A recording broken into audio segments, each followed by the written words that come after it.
tonight. So the party of identity politics, lie, smear, slander, no due process, no presumption of innocence, besmirchment, they're at it again. And tonight, violence in 2 American cities. We have the videotape. We're going to show you how Democrats, their friends on the left, are demonizing all political differences, how they have no vision for the country, fanning flames of violent protesting and lying to you, the American people, purposefully. Alec Baldwin wants to overthrow the U.S. government. Robert De Niro calling the president the devil. Bernie Sanders refusing to condemn violent protesters. Meanwhile, in Massachusetts, far-left Senator Elizabeth Warren, who once identified as a minority Native American professor, well, she released the results of her DNA test. She's not. We'll explain. And a brand new undercover video from Project Veritas exposing Missouri Senator Claire McCaskill that we will show you exclusively, and her far-left views on everything from the Second Amendment to impeaching the president and how she's trying to hide it all. Also, Hillary Clinton busy defending her husband from allegations of sexual misconduct. All of this and breaking news from Saudi Arabia, Pastor Brunson, and a major setback for Stormy Daniels and Michael Avenatti. It's time for tonight's jam-packed breaking news opening monologue. All right, at this hour, we have breaking news on multiple fronts. One, Stormy Daniels' defamation lawsuit against President Trump. It has been thrown out, and she has been ordered by a California judge to pay Donald Trump's legal fees. By the way, expect crickets from the Stormy networks. Now, this is just the latest in a long series of public embarrassments for Daniels' third-rate, attention-craving attorney, Michael Avenatti. And meanwhile, Michael Brunson, the former American pastor who was detained in Turkey for years, thankfully, he is back home in the United States. He met with the president at the White House earlier this weekend. He will join us on this show tomorrow. Also, our last piece of breaking news surrounding Saudi Arabia. The mysterious disappearance of a journalist last seen walking into the Saudi consulate in Istanbul, in Turkey. If Saudi Arabia was knowingly responsible for this man's death, well, that means President Trump was lied to, and that means strong punitive action is coming against the kingdom. And now, as we speak, the Secretary of State, Mike Pompeo, he is headed to Saudi Arabia in search of those answers. We'll have more on all of these important stories throughout the show. But we start tonight, 22 days, 3 weeks from tomorrow, until the midterm elections. Now, we have to cover what has now become, and we've been warning people, an extraordinarily dangerous political climate all across America. Earlier today, the NYPD, the New York Police Department, tweeted out this picture of the suspects who were wanted for vandalizing and then starting a fight in New York City Republican Club, breaking windows, painting anarchist symbols on the front. Let me be clear.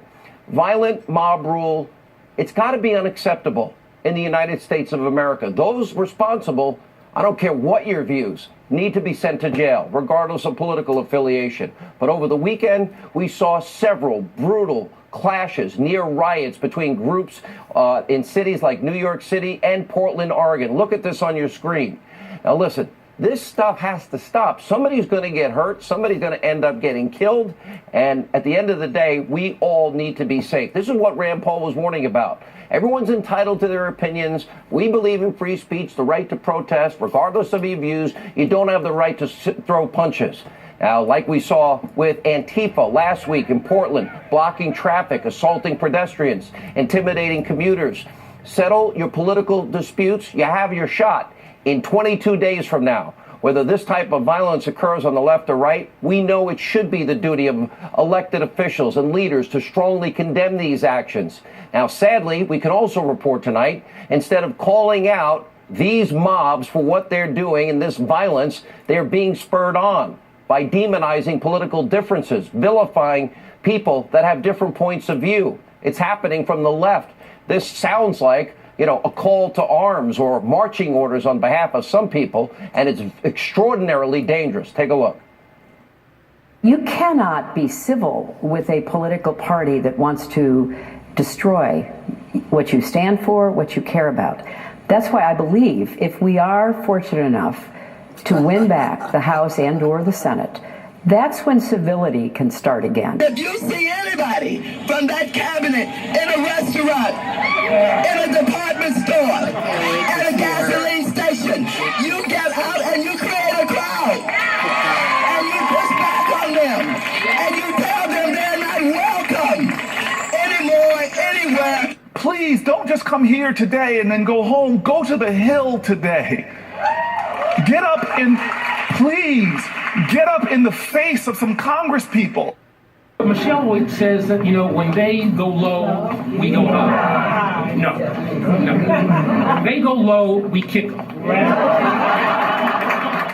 Get up in their faces, get a crowd and confront them and follow them into grocery stores, department stores, gas stations. Really? Kick them if they're down. Is that how we handle disagreement? You can't be civil. Oh, only if we win political elections? Bernie Sanders, the so-called socialist, he refused to even call out this kind of mob rule and violence that we have been showing you now for weeks, night after night. Take a look. Should people who are Republican officials be disrupted when they're eating a meal at a restaurant? Is it appropriate for protesters to be banging on the doors of the Supreme Court? That's really what the debate is about. Well, I am very strongly in favor of mobilizing the American people to stand up and fight for economic justice and social justice and racial and environmental justice. And I think we have to mobilize people. I am not a great fan of being rude or disrupting activities. So Bernie refuses to take a stand. The so-called peace-loving people of Hollywood, they're ramping up their rhetoric tonight even more. During an appearance at a New Hampshire Democratic fundraiser this weekend, Alec Baldwin called for an overthrow of President Trump. Oh, is this really true? Is Alec Baldwin an anarchist now? Take a look. The way we implement change in America is through elections. We change governments here at home in an orderly and formal way. And in that orderly and formal way and lawful way, we need to overthrow the government of the United States under Donald Trump. Overthrow the government. Great words. Naturally, the mainstream media, they awarded that professional Trump hater. They gave him a brand new talk show on ABC Broadcasting. Well, unsurprisingly, Baldwin's new gig, a spectacular failure. As a matter of fact, it set a record. His show garnered the single lowest ratings of any Sunday night network show. Even the CW beat him. Cable TV beat him. And while appearing on that extremely unsuccessful new show, Trump-hating actor Robert De Niro, he compared Trump and his allies to the devil. I guess we're the irredeemable, deplorable, Walmart-smelling, Trump-supporting, Bible-hugging, loving, gun-loving, clinging to God, guns, religion people. Now the devil. Take a look. There's a point that, and many of these people who are now with Trump are going to be tainted for the rest of their lives. They are not going to be, people are not going to want to be around. They really stick with him. They think they want to be with him and it's going to make them give them something, but they are paying such a price. They will. Making a deal with the devil, it's scary. Yeah, another peaceful liberal, same guy who compares the president to Hitler, wanting to punch the president of the United States in the face, launching into a vulgar tirade at the Tony Awards. And that rhetoric from fellow left-wing actor turned activist Michael Moore, that's not much better. And his hyper-partisan anti-Trump documentary, guess what? Another flop at the box office, to the disappointment of many detached coastal Hollywood elites. And meanwhile, with Democrats, when they're not ramping up their over-the-top divisive rhetoric and lying to you, the American people. Now, nowhere is this more obvious than with Massachusetts Senator Pocahontas, as the president calls her, Elizabeth Warren. Over the course of her career, she has repeatedly, for long periods of time, identified herself as a minority. Teaching at the University of Pennsylvania, she actually changed her ethnicity from white to Native American. At Harvard Law School, she was once described as the first woman of color. She even published her very own recipe in the Native American cookbook entitled Pow Wow Chow. And Warren frequently touted her Native American ancestry. Today, she published, the results of her DNA study, and as it turns out, she's roughly 1/64th to 1/1024th Native American. And even the Cherokee Nation slammed these test results and said they were useless. By the way, today President Trump had this to say about Warren's extremely distant possible connection to Native Americans. Take a look. Senator Warren released some of her DNA results that show a strong likelihood that she does have Native American roots. How much? 1,000? Do you owe her an apology? No, what about the money that I owe her? She owes the country an apology. What's the percentage? 1,000? I don't have the exact numbers. Tell me, when you have the percentage, tell me what the percentage is. What about the money that you told her you would... You mean if she gets the nomination in a debate where I was going to have her tested? I'll only do it if I can test her personally. Okay, that will not be something I enjoy doing either. President's right. This is obviously not a good look for Elizabeth Warren, who appears to be gearing up to challenge Trump in 2020. The president says, bring it on. Senator Warren is not the only prominent Democrat, by the way, embarrassing herself tonight. Hillary Clinton, once again, forcing her way back into the national spotlight, this time with a defense of her husband's sexual misconduct with a 22-year-old. She was old enough, apparently. Take a look. In retrospect, do you think Bill should have resigned in the wake of the Monica Lewinsky scandal? Absolutely not. It wasn't an abuse of power? No. There are people who look at the incidents of the 90s and they say a president of the United States cannot have a consensual relationship with an intern. The power imbalance is too great. Who was an adult. She was an adult. Where's Juanita Broderick? Where's those questions? Paula Jones, Kathleen Willey.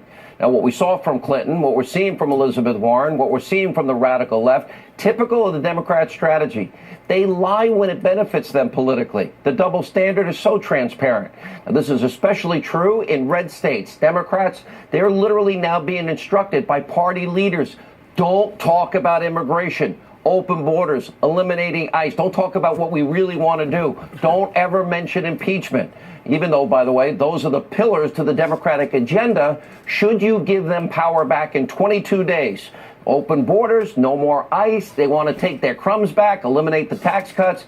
Endless investigation. It'll never stop. The list is 30 items deep at this point. No more deep state investigations, no more constitutional judicial appointments, and of course they want to preserve Obamacare and impeach the president. In Missouri, where Democrat Senator Claire McCaskill is in a tight race for re-election, this kind of two-faced political pandering, that's on full display. While McCaskill's trying to bill herself as a moderate, which she is not, a new undercover video from Project Veritas is exposing the senator as anything but. Now, by the way, we got this tape exclusively, and as always, we report, you decide, and it features McCaskill and some of her campaign staffers talking about the senator's policies on guns and impeachment and more, not exactly what she's campaigning on. Take a look.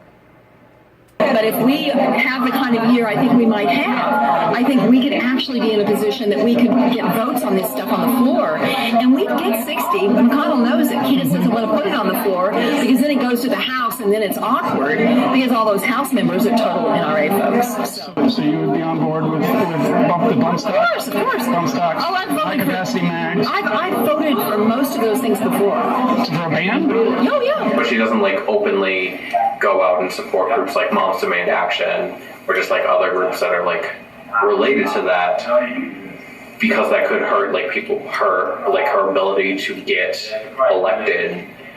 We saw this last week in Tennessee with former Governor Bredesen. Now we see it with Senator McCaskill. We reached out to her office for comment.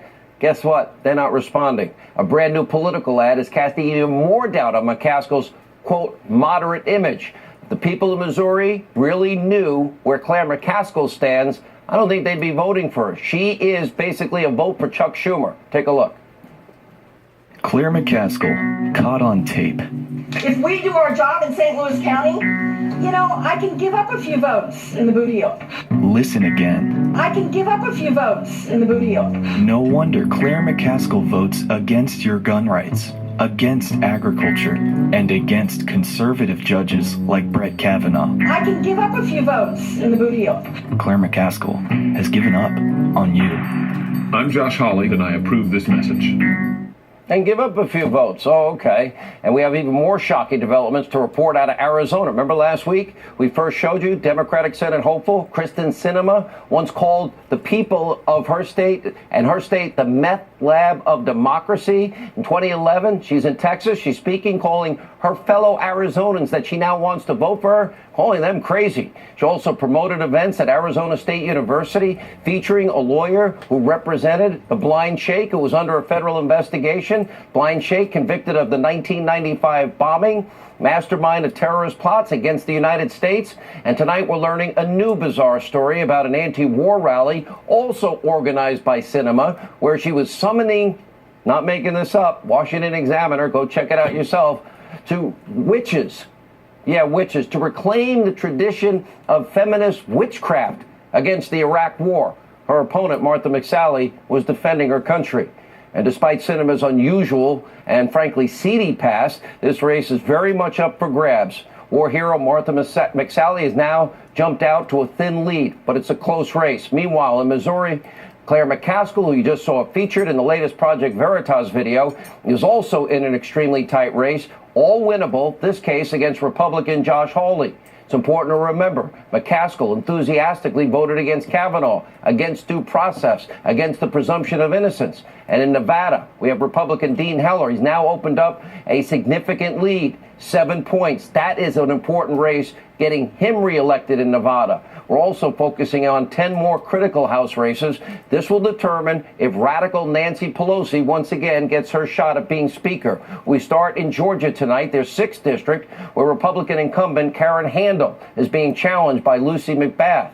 And in Georgia 7, GOP incumbent Robert Woodall is in a dead heat with Democrat Carolyn Bardeau. In Illinois, their 6th GOP incumbent Peter Roskam. He has a razor-thin edge over Democrat Sean Casten. In Illinois, 12th Republican District incumbent Mike Bost has a slim lead over Democrat Brendan Kelly. And in Illinois' 13th GOP district, incumbent Rodney Davis has a significant edge over Democrat Betsy Londrigan. Now, in Illinois 14, we have Republican Randy Hultgren. He is locked in a close race with Lauren Underwood. Maine 2, this is an important district. Donald Trump won this. Republican incumbent Bruce Colloquins, his seat is now being threatened by Democrat Jared Golden. And in Michigan 7, Republican Tim Walberg squares off against Democrat Gretchen Driscoll. In Michigan's 8th district, GOP incumbent Mike Bishop in a tight race. It's tightening even more with Democrat Alyssa Slotkin. And finally, Michigan 11, pro-Trump GOP nominee Lena Epstein is in an uphill battle against Democrat Haley Stevens. We are 22 days away from the biggest midterm election in our lifetime. These races are extraordinarily tight. Everything is at stake. Anybody that tells you that they know what's going to happen is lying to you. Now, if you choose to stay home, that's essentially casting at least a half a vote for Nancy Pelosi and Chuck Schumer. And by the way, if you vote for the Democrat, you're voting for Nancy Pelosi, because in most cases, 99%, they'll vote with her. And if you're voting in a Senate race, whoever the Democrat is, be it Tester, Heitkamp, Joe Donnelly, Bill Nelson in Florida, Claire McCaskill, Sinema in Arizona, if you don't vote for, Dean Heller in Nevada, you're basically voting for Chuck Schumer. The Trump agenda will come to a halt. Endless witch hunts against the president will pop up every day. Impeachment will be pursued. Every single Democrat on the Hill, they're salivating over that, but they're not telling you. In other words, they're hiding their agenda. But if you like the booming economy, if you're in love with our Constitution, presumption of innocence, inalienable rights, due process under the law, the choice is clear. In 22 days, ask yourself, are you better off than you were 2 years ago? Is your paycheck bigger? Are your taxes lower? Is the country safer? Is the world safer? According to a memo obtained by the New York Times, written for the Center for American Progress, that is John Podesta's group, the third tank, also Third Way, Democrats have been advised, spend no time at all talking about immigration. You're out of touch. Just keep it quiet. Just like I've been saying all along, it's a party of lies. They are hiding what they will do in the hopes they can trick you into voting for them in 22 days. You get the power. You have the power to shock the world again, like you did 2 years ago. Joining us now, Fox News contributor Sarah Carter. Andy McCarthy is with us. What's particularly disturbing, Andy, about Kristen Sinema is, not only she thinks Arizonans are crazy. We know that. She thinks her state is the meth capital of the world. And now we see this new tape that is inviting witches But the more important issue is the lawyer that she invited to Arizona State University. You prosecuted the blind sheikh. Who is Lynn Stewart? Sean, Lynn Stewart was my chief adversary in that case. She was the defense lawyer for the blind sheikh. And after he was convicted of a conspiracy involving a jihadist organization that he basically was the formative figure of in New York, which bombed the World Trade Center in 1993, which plotted to bomb New York City landmarks right after that. After he was convicted, after all of his process was run through, after he was no longer an accused, Lynn Stewart continued to function not as his lawyer, but as his confederate for purposes of getting messages out of him, out of his confinement. He was sentenced to life imprisonment for terrorism convictions. Why would she invite that radical? Murderous terrorist organization. Why? I mean, she was also under indictment, as your column pointed out. Sean, I think for the same reason that she said she would have, for the same reason that Sinema said that she'd have no problem with people joining the Taliban. Let's remember that at the time that she was saying this sort of stuff, the Taliban was the organization that gave safe haven to Al-Qaeda, without which there would not have been 9/11 attacks. Yeah. Let me go to Sarah. Here's the thing that's amazing to me, whether you look at the Center for American Progress or even Maxine Waters saying, they keep telling me not to say it, but we're going to do it. Impeach 45. So what to win, Democrats have to hide who they are and lie to the American people to win an election. That is the big story. And, we can't be civil, kick them when they're down, confronting Pam Bondi, Secretary Nielsen, Sarah Sanders, Ted Cruz. What is going on with this party? I think what we're seeing is a desperation in this party, Sean, a desperation that this party wants to ensure that they actually win. They think that by riding this very low road is what I call it, especially like when we think of Eric Holder, we're going to kick them when they're low. We're going to go after them. And, we're seeing all this craziness, this witch's curse on President from this Trump. Weekend as you're speaking. Look at it. Well, put it up on the screen. Do you think it's connected to these people that are saying, go confront them? Absolutely. Look, they're antagonizing Yes, absolutely, Sean. Look, they're antagonizing the public with this rancor. We've seen this. They use the media to construct a narrative that is extraordinarily dangerous to our country. That is why we have to stick to the facts. The American people are not dumb. Of course, there are people all the way to the left that no matter what you say, that no matter what facts you bring out to them, they will automatically agree with that side. But the American people understand what's going on here. And if they're smart, they will go to the voting polls and they will vote. Otherwise, we're going to lose a very significant investigation.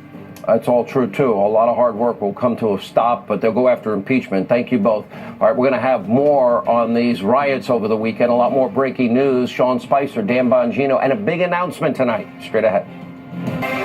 All right, joining us now with more reactions to tonight's monologue. We have Election in 22 Days, author of the best-selling book, The Briefing, former White House press secretary, America's First Action senior advisor, Sean Spicer, and the author of a brand new bestseller, Spygate, former Secret Service agent, NRA TV contributor Dan Bongino. Sean, look, I know you went through a lot when you were press secretary, and words are one thing, but when you have leaders, the former candidate for the Democratic Party saying, we can't be civil with them. You have the former Attorney General of the U.S. saying, kick them. If they go low, we kick them. Then you got Maxine Waters says, you see these cabinet people, you get a crowd, and you follow them into department stores and gas stations and grocery stores. Well, we saw that to your successor, Sarah Sanders, Pam Bondi, Secretary Nielsen, Ted Cruz. Somebody's going to get killed here. But they don't seem to care. You're absolutely right. Somebody did get shot. Steve Scalise, this deranged person on the left, went out and shot up a group of House Republican members playing baseball. Right. So it has taken a violent turn. and I think that the concern to me is that it all seems coming in one direction. And instead of denouncing it, which the media would be out there asking the right to do that if it was going in that direction, instead you see the left doubling down. Hillary Clinton, Maxine Waters, as you mentioned, Eric Holder. These people are doubling down, inciting it. And if this was the right doing it to the left, Sean, if these were Donald Trump supporters, there would be outrage on every one of those left-wing cable shows that we see time and time again. No. It's outrage when... Yeah, well, it's outrage when Donald Trump... Go ahead. Finish.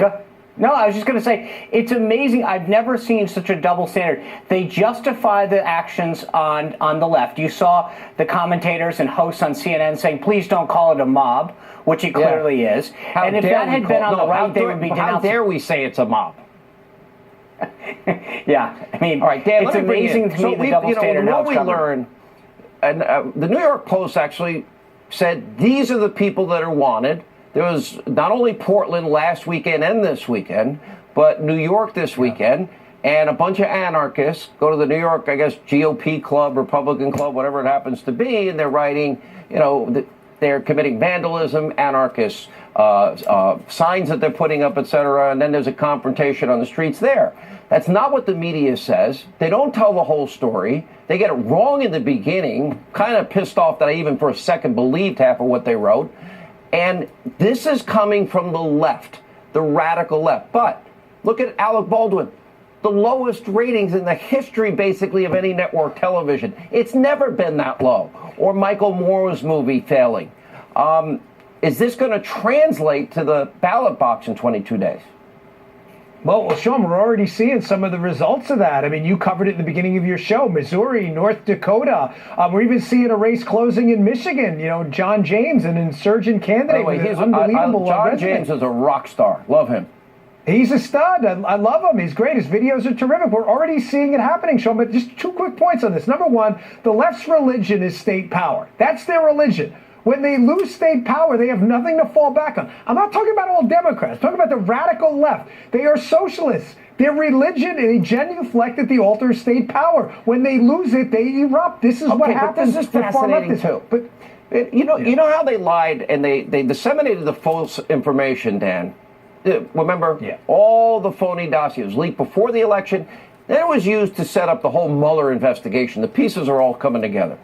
But Maxine Waters even revealed, they keep saying to me, don't say it. Don't say impeach. We'll do it, but don't say it. Now, the Center for American Progress, John Podesta's group, they're now out there saying, don't talk about immigration. Don't tell people what you really want to do. So for them to win, they got to lie and hide who they really are. That's a pretty revealing instance. And then we have the tape of McCaskill and Bredesen. But hey, Sean, I'll tell you, the interesting thing is you look at a candidate like Kristen Sinema out in Arizona that has called the people of Arizona crazy. She talked about she is all of these tapes start unraveling about her talking about it being okay to join the Taliban. She's calling her own constituents but the media the people that she wants to elect her She nuts. invited, look what Andy McCarthy did in the blind shake case. Lynn Stewart. But there is a double standard. How they cover the right and how they cover the left. And the reality is that these folks are trying to cover up the reality. All they want to do is talk about the style and substance of Donald Trump. They can't talk about the agenda and they can't talk about the results because it's whether it's economic policy or foreign policy. The president's getting things done, and they know they can't beat what he's getting done. I see things moving in the right direction in the Senate, Sean Spicer, but the House, it's too hard to tell. I've been identifying 10 races got to get out there and vote. tip It's the getting closer. balance of power. Sean? Yeah, it's getting close. Yeah, but do you think, you think it's closer, but are you confident that the House remains in Republican hands? No, I'm not. Until people get out there and realize what a big difference Nancy Pelosi, Maxine Waters, Adam Schiff, the whole lot of them are going to be versus they stopped the Trump agenda dead in their tracks. People need to understand, November, this agenda is on the ballot. You need to get out and vote. I will say this. If you vote, anybody that votes for for a Democrat, you're voting for Nancy. If you vote in the Senate, that's right, for a Democrat, you're voting for Chuck. You're voting for their lies and hidden agenda. You're right. There's a lot at stake. All right. Thank you both. When we come back, Kristen Fisher in Washington, the latest on the missing Saudi journalist and Elizabeth Warren's, big DNA test. Later, we have a big announcement. It's a great announcement. You're going to love it. That's straight ahead. All right, joining us now with the very latest from the growing backlash from Senator Warren's so-called DNA test, as well as the continuing developments regarding the disappearance of the journalist, Fox News Washington correspondent Kristen Fisher. You know, watching both of these stories, you know, this is getting very strange because I wonder if the president was lied to by the Saudis, and it's hard to believe that, in fact, this journalist Khashoggi was, in fact, killed and nobody knew at the top. It's hard to believe. Yeah, Sean, there's just so many questions about it, and that's one of the main reasons that the Secretary of State, Mike Pompeo, is, of course, on his way to Saudi Arabia to try and figure out firsthand what exactly happened. So that's one story that we're watching tonight. And then the other one is, of course, Senator Elizabeth Warren, who's receiving just a lot of pushback for these, for releasing those DNA test results, providing at least some evidence of her Native American lineage, anywhere from 164th to 1024th Native American, to be exact. Tonight, the Cherokee Nation is accusing her of making a mockery out of DNA tests and its legitimate uses, while also dishonoring legitimate tribal governments and their citizens, while President Obama's 2012 campaign manager says, quote, argue the substance all you want, but why 22 days before a critical election where we must win the House and Senate to save America, why did Senator Warren have to do her announcement now? Why can't Dems ever stay focused? So this pretty much erases any doubt that Senator Warren has her eye on 2020. And then the other story that we're monitoring, what we were talking about, is, of course, these reports that Saudi Arabia is preparing to admit that they accidentally killed Saudi journalist Jamal Khashoggi, that it was an unauthorized interrogation gone wrong. Now, Fox cannot confirm these reports, but the president has been briefed about them. His Secretary of State, Mike Pompeo, is now on his way to Saudi Arabia to meet the king and hopefully find out firsthand what happened, Sean. But a lot of moving parts on both of those stories tonight. Yeah, very scary. He went into the consul in Istanbul, the Saudi consulate, never came out. Very frightening. All right, thank you, Kristen. Joining us now with reaction is National Security Global Affairs Analysis Morgan Ortegas, and also with us is Jessica Tarla, Fox News contributor. Morgan, you lived almost 2 years yourself in Saudi Arabia. You know it very well. They had denied it vigorously, but in fact, Khashoggi never came out of this consulate when he went in. Didn't make sense, and it's hard to believe that the stories that are emerging, again, not confirmed by Fox, that he might have been, well, an interrogation gone bad. I'm not buying it, and I'm not buying that the Saudi leadership, the Crown Prince, didn't know either. Sean, I think you hit the nail on the head here, and that is that the Saudis in some form have been lying to the president and his team for the past 2 weeks. And I think that's crucial, where we need an answer here from the king and from the Crown Prince, Mohammed bin Salman, who called Jared Kushner and other in the administration to deny any sort of Saudi involvement. So the big thing that I'll be looking for tomorrow is, what does Secretary Pompeo get out of this? When he flew at a moment's notice, sort of an hour's notice, all the way to Saudi Arabia, halfway across the world, to deal with this story, I knew that it meant that the president meant business. He wanted to get down to the facts. This is an incredibly serious story. There are many fronts in which that the Saudis are very good partners with the United States. I worked with them very closely while I was in Saudi Arabia to curb the illicit flows of funding to Al-Qaeda and other terrorist organizations that clearly work with us on oil. So there's ways in which, as it relates to terrorism, as it relates to countering Iran, that the relationship with the Saudis is important, but I think that there needs to be a lot of answers here, specifically why they chose to lie to the president publicly for the past 2 weeks. Let me go to a different issue with you, Jessica. And by the way, Mike Pompeo is the guy, I think one of the best appointments the president has made, an amazing Secretary of State, and strong and tough and firm, and he's getting a lot of good things done. Jessica, let me ask you a question. So she literally purposely, Senator Warren, changes on papers to say she's a minority, a Native American, when she's at UPenn. Then the first female minority at Harvard. That was printed for like 10 years. 1/164th? One out of 64? 1 out of 1,024? Okay, that's a lie. She allowed a lie to go forward for a long period of time, and somehow she's acting as if she's vindicated in all this. And as the Cherokee Nation leader said, no, we're not buying it either. Well, she never said that she was part of the Cherokee Nation, and there are a number of law professors who she's worked with and others that she hasn't all over the country vouching for her, saying that she was definitely not an affirmative she lied and we can move on? But she actually didn't lie. I think it was a mistake. I am fully on board with Jim Messina and what he was saying. Stay focused. She's been on this for years. She's done this. She portrayed herself as a Native American, and she's not.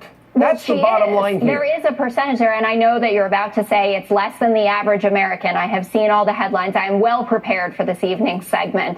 I think it's unfortunate. We have 22 days to go. It's unfortunate. It's more than unfortunate. She's let this lie. This has been going on in Massachusetts for years. Doing this today was unfortunate. Having a conversation about the racism that has come out of Donald Trump's mouth and other members of the GOP when they call her Pocahontas or Foahontas. Well, she does have that as part of her lineage. Looks like the president was right again. All right, let me go to Morgan. Morgan, when you lived in Saudi Arabia, we know how oppressive life has been for women in Saudi Arabia under Sharia law. We know that up until recently, can't vote, can't drive. We know that gays and lesbians are either beaten or killed. We know you cannot practice Christianity or Judaism in the entire country. What was it like for you? I mean, when you left the consulate where you were, I assume you had to dress and cover and all of those things. What was it like? Yeah, I wasn't wearing this snakeskin dress for sure when I was in Saudi Arabia. Listen, my working relationship, Sean, with the Saudi government was incredible. We got a lot of work done. While I was in Saudi in 2011 is whenever the U.S. government was able to kill Osama bin Laden. There's a lot of things that I was proud of, but we did have to wear the abaya. We did have to dress. And can I just say one quick thing about Elizabeth Warren? I'm just as much as the Little Mermaid as she is an American Indian. Thanks for getting that in there, Morgan. I really appreciate that as a final thought. Why are you laughing? We're going to cook up some powwow chow when the segment's over. Come on, you guys. Jess, you want to respond? You're a Democrat. You're a liberal. You're a big I said, thanks a lot, Morgan. Senator I thought Warren that we supporter. were friends. We are. I said Senator Warren should not have done this today. I do not condone in any way the How about she shouldn't have lied for years? Why don't you just take on the issue? Because she All right, didn't we gave you your shot. By the way, if Jesse was here, I would say it's Morgan's But Jesse world isn't. that He's you're living hiding in. from me. He's not feeling well. Feel better, Jesse. All right, thank you both. All right, we have some breaking news, just breaking about Fusion GPS co-founder Glenn Simpson. Catherine Herridge has a full report.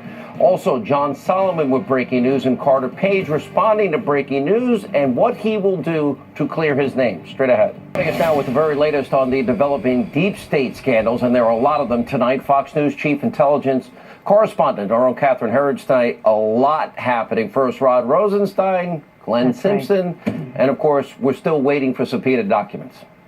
Well, that's right, Sean, and good evening. A short time ago, Fox News obtaining this statement from Glenn Simpson's attorney confirming that Simpson will not defy Congress. He will comply with the House subpoena and appear on Capitol Hill tomorrow, but he won't answer questions about the anti-Trump dossier, and he still plans to take the Fifth.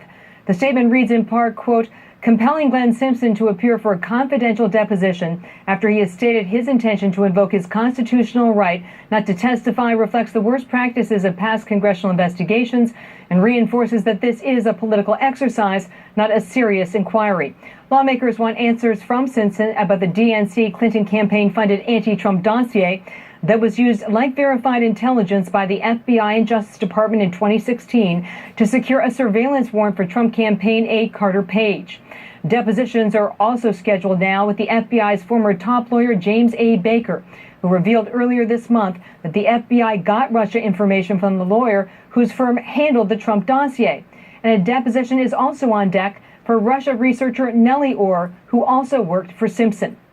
In addition, documents show her husband, Justice Department official Bruce Orr, became the unofficial back channel for the dossier to the FBI. And significantly, Sean, Simpson's earlier testimony conflicts with Orr's emails about their contact. Meantime, the House Committee's Republican chairman is considering a subpoena for the Deputy Attorney General Rod Rosenstein to secure his testimony under oath about whether he seriously discussed recording the president in May 2017 and removing him from office. Also late today, Carter Page, who was the subject of the surveillance warrant, he was the target of that effort, has filed a lawsuit against the DNC as well as the law firm Perkins Coie. That was the law firm that worked directly with Simpson on the Trump dossier, Sean. All right, Catherine Herridge, important information tonight. Thank you. Joining us now, former Trump campaign aide Carter Page himself, also the Hill's John Solomon. John, we have one other little piece here in the FBI. We know that Andrew McCabe is under a criminal investigation. Now he's also being investigated for leaks as it relates to General Flynn. And by the way, those leaks, we knew from the get-go, were illegal because that was, we all know, surveillance, unmasking that never should have happened or leaked in the first place. Yeah, there's some new documents out tonight, Sean. The FBI released them on their public information site, The Vault, and they reveal for the first time that there was an investigation of comments allegedly made by the Deputy Director, Andrew McCabe, about President Trump and Flynn. We don't know anything more than that. We know that they list McCabe as a witness in the investigation, not a subject, but it's the first time we've heard anything about this, and I think that's an important thing. Also today, the Senate Intelligence Security Chief pled guilty to lying about his contacts with the media. So this leak fest that was going on, unbelievable, it's starting to be exposed little by little. Yeah, we now have the entire puzzle framed in, and we're filling in all the pieces, and it's pretty clear what happened. Carter, look, you're in the center of all this. We know that 4 FISA judges, fraud was committed on them. The bulk of information was that phony dossier that even we know that Christopher Steele wouldn't stand by. Now you got Rod Rosenstein. He's refusing to testify under oath. You know, we can't get Glenn Simpson to testify under oath. We can't get the 302s, the Gang of 8 information, or the FISA applications that were all subpoenaed and supposed to be coming out. You're suing the DNC and who else? Perkins Coie and a few of their partners. Yes. Yeah. Well, I mean, I got to imagine here, you're going to be a really wealthy guy, because what they did to you, all your Fourth Amendment protections were stomped on. This isn't political even in any way, Carter. Sean, but it's also, it goes beyond any damages or any, financial aspects. I mean, there has just been so many lies, as you're alluding to, and you look at the damage it did to our democratic systems and, our institutions of government back in 2016. And I'm just trying to get some justice in terms of getting some disclosure. If you look at some of the prior dodgy dossier cases, like Mr. Gubarev, he's the one that actually got some of the biggest information out there that, Senate Judiciary Committee and House Intelligence Committee have been basing a lot of things on in terms of their investigation. You also helped your government. You would debrief after traveling abroad freely with the intelligence community, FBI, CIA, and they haven't indicted you. All right, real quick, in the last few seconds we have, John, what is next here, and where are these declassifications, and where are the unredacted materials? When are they coming? Yeah, I think they're being slow-walked again, Sean, and it's frustrating for all of us who really want the public to benefit from the truth. I think you're not going to see them, but stay tuned later this week. I'll have a story that'll bring a whole new character into the Russia tale. I would trust you, because you've been breaking news along with our team for 18 months. Thank you both. All right, when we come back, this is a big announcement. It really is. And it's next.